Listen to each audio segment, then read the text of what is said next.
Nawab Shah police से police गर्दी police गर्दी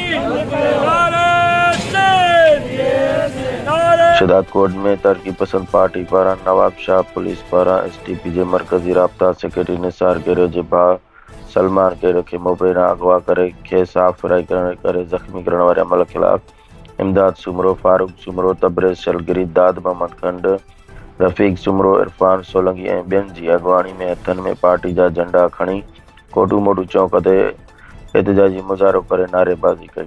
एहतिजाज में एसयूपी अॻवान अलदाद खुश्क पिणु शिरकत कई।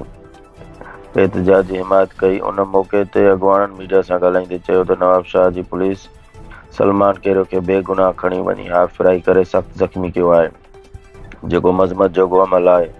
हुन चयो त नवाब शाह पुलिस ॾोहारियुनि खे गिरफ़्तार करण बजाए क़ौम परस्त कारकुननि ख़िलाफ़ ॾॿारे छॾी आहे। पुलिस जे अहिड़े अमल सां क़ौम परस्त कारकुननि में बेचैनी पखिड़ियल आहे।